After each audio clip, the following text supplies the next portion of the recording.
बंदा ये बिंदास है चॅनल लाईक करा, सबस्क्राइब करा आणि नोटिफिकेशनसाठी बेल आयकॉनवर क्लिक करा।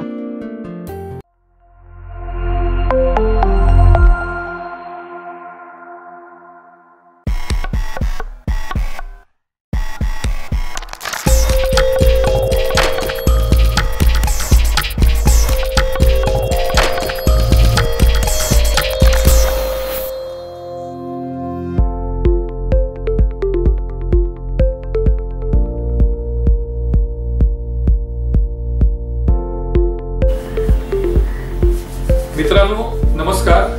संपूर्ण महाराष्ट्राचं आणि संपूर्ण देशाचं लक्ष जे लागलेलं आहे ते ऑगस्ट महिन्यामध्ये लागलेलं आहे। त्याला कारण असं आहे की उद्धव ठाकरे आणि एकनाथ शिंदे यांच्यामध्ये कोण बाजी मारणार, कोण कोमात जाणार, कोण जोमात येणार, विधानसभा कोणाला सोपी जाणार, कोणाला जड जाणार, हे या ऑगस्ट महिन्यापासून सुरू होणार आहे। येत्या 14 ऑगस्टला सुप्रीम कोर्टामध्ये शिवसेना पक्ष आणि धनुष्यबाण चिन्ह याबाबतचा निकाल लागणार, म्हणजे सुनावणी सुरू होणार।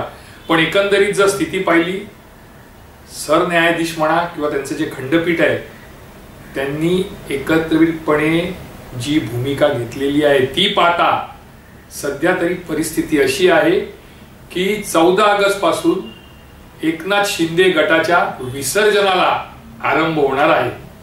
आज 2 प्रकरणं ही सुप्रीम कोर्टात महत्वाची आहे शिवसेनेसाठी। त्यातील एक आहे अपात्र आमदार प्रकरण आणि दुसरं निवडणूक आयोग आणि विधानसभा अध्यक्ष यांनी जो निर्णय दिला की चिन्ह आणि पक्ष हे एकनाथ शिंदेंचा आहे। 2 प्रकरणाचे निकाल अपेक्षित आहेत।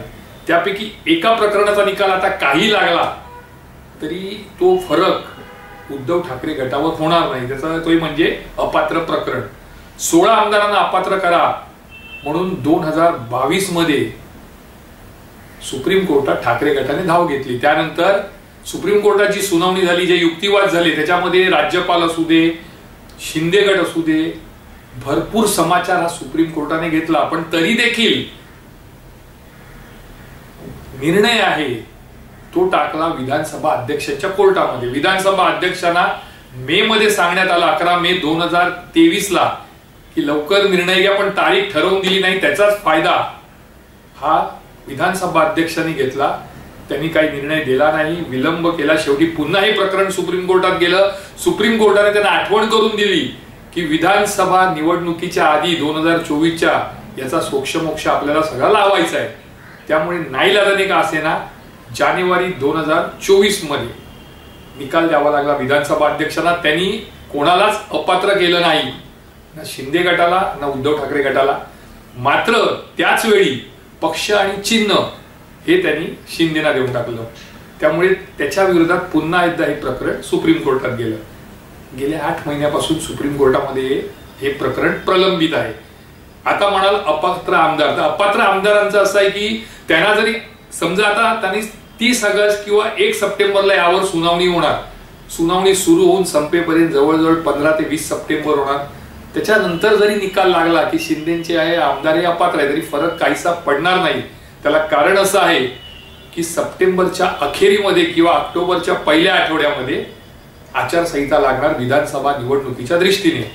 त्यामुळे उद्या जरी त्यांना अपात्र केलं या 16 आमदारांना, तरी ते मग 15 दिवस 20 दिवसापूर्वी अपात्र होतील। पण तरी देखील ठाकरे गटाची ही मागणी आहे की हा निकाल लवकर द्या। त्याला कारण असं आहे की या गोष्टीमुळे महायुतीवरचा जो अविश्वास आहे तो आणखीन मोठा होईल। जनतेमध्ये या 16 आमदारांच्या विरोधात जी नाराजी आहे ती आणखीन वाढेल। जनतेमधला संताप वाढेल की सुप्रीम कोर्टाने निकाल दिलाय म्हणजे या 16 आमदारांनी निश्चितपणे काही ना काही केलेलं आहे आणि हे 16 आमदार अपात्र होणार। त्याला कारण असं आहे की 2/3 एकत्र जावे लागतात, पण तसं झालं नाही। आधी 16 गेले, मग 4 गेले, मग 8 गेले। त्यामुळे सुरुवातीला जे 16 आमदार गेले ते 100% अपात्र होणार। पण आता ते कधी होणार, कसे होणार, सुप्रीम कोर्ट काय ताशेरे ओढणार हे पाहणं उत्सुकतेचं आहे। परंतु सर्वात मोठी गोष्ट जी आहे ती चिन्ह आणि पक्ष। शिवसेना पक्ष कोणाचा, चिन्ह कोणाचं।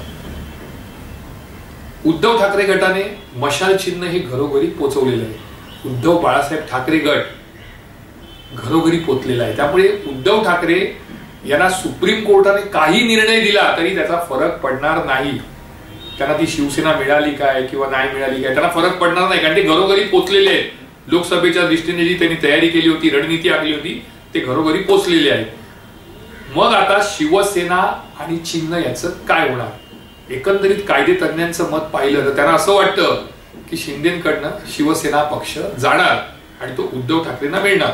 त्याला कारण असं आहे की निवडणूक आयोग आणि विधानसभा अध्यक्ष यांनी जो निकाल दिलेला आहे त्या निकालाच्या विरोधात याआधी सुप्रीम कोर्टाने ताशेरे ओढलेले आहेत आणि चिन्ह आणि पक्ष याबाबतची जी सुनावणी आहे ती येत्या 14 ऑगस्ट पासून सुरू होते. मुख्य न्यायमूर्ती जे आहेत सुप्रीम कोर्टाचे चीफ जस्टिस ते निवृत्त होत आहेत 11 किंवा 12 नोव्हेंबरला. तेव्हा त्याच्या आधी आणि कदाचित विधानसभेच्या आधी याचा निकाल अपेक्षित आहे. मला असं वाटतं की 15 सप्टेंबर पर्यंत शिवसेना कोणाची चिन्ह कोणाचं याचा निर्णय 100% लागणार. चिन्ह कदाचित कोणालाही मिळणार नाही, ते फ्रीज केलं जाईल. कारण आजपर्यंतचा जर सुप्रीम कोर्टात पक्ष फुटल्यानंतर 2 पक्षामधील जो वाद आहे चिन्हासाठी त्यावेळी प्रत्येक वेळी सुप्रीम कोर्टाने चिन्ह गोठवलेलं आहे. त्यामुळे कदाचित धनुष्यबाण हे चिन्ह गोठवलं जाऊ शकतं. पण जर हे गोठवलं गेलं तर त्याचा सर्वात मोठा फटका हा एकनाथ शिंदेना बसणार आहे. त्याला कारण असं आहे की निवडणुकीला तुमच्याकडे जेमतेम त्यानंतर 1 महिना उरणार आहे आणि 1 महिन्यामध्ये नवीन चिन्ह घेणं, ते चिन्ह घेऊन लोकांसमोर जाणं, आधीच लोकांमध्ये संताप आहे, नाराजी आहे, ती कशी दूर करायची, चिन्ह कसं घरोघरी पोचवायचं, ही मोठी कठीण परिस्थिती ही एकनाथ शिंदे समोर येणार आहे. त्यामुळे शिंदेची मोठी पंचायत होणार, त्यांच्या शिलेदारांची पंचायत होणार. आणि दुसरी गोष्ट, जर शिवसेना हा पक्ष मूळ पक्ष पुन्हा उद्धव ठाकरेंकडे गेला तर अडचणीमध्ये आणखीन भर पडणार. मग त्यावेळी शिंदेकडे 3 पर्याय आहेत. एक म्हणजे स्वतःचा पक्ष स्थापन करणं, दुसरं म्हणजे मनसे सोबत जाणं किंवा संपूर्ण जे आपले शिलेदार आहेत ते घेऊन भाजपमध्ये जाणं. आता स्वतःचा पक्ष काढणं इतकं सोपं नाहीये शिंदेसाठी, कारण विधानसभेच्या निवडणुका 1 महिन्यावर आहे. त्यामुळे 2 पर्याय, एक तर मनसेत जायचं किंवा भाजपमध्ये.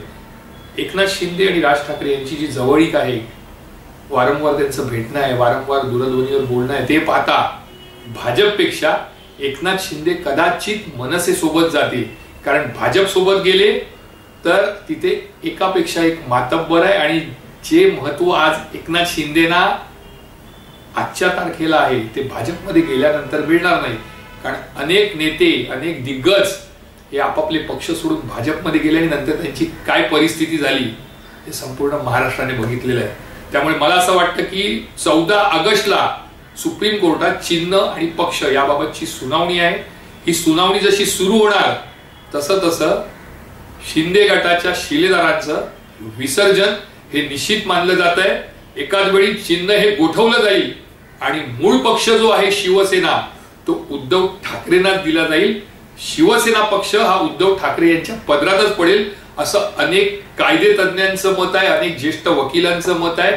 आणि आजपर्यंत सुप्रीम कोर्टाने जे निरीक्षण नोंदवलंय, जे ताशेरे ओढले आहेत, ते पाहता असंच वाटतं की शिंदेच्या विसर्जनाची तयारी सुरू झालेली आहे आणि पक्ष शिवसेना जो मूळ पक्ष आहे तो उद्धव ठाकरे यांना मिळणार हे निश्चित आहे.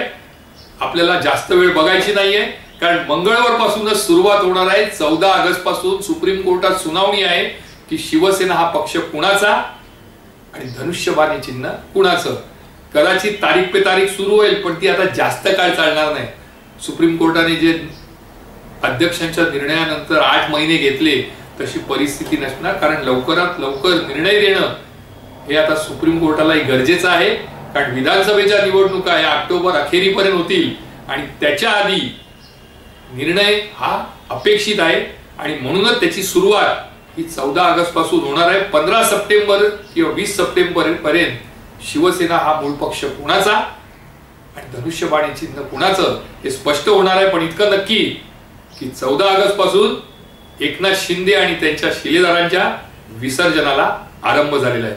मी अमित जोशी पुन्हा एकदा पुढच्या वेळी येईन एखादा नवा विषय घेऊन. तोपर्यंत तुमची रजा घेतो. पाहत राहा, लाईक करा, शेअर करा, सबस्क्राईब करा. जय हिंद, जय महाराष्ट्र.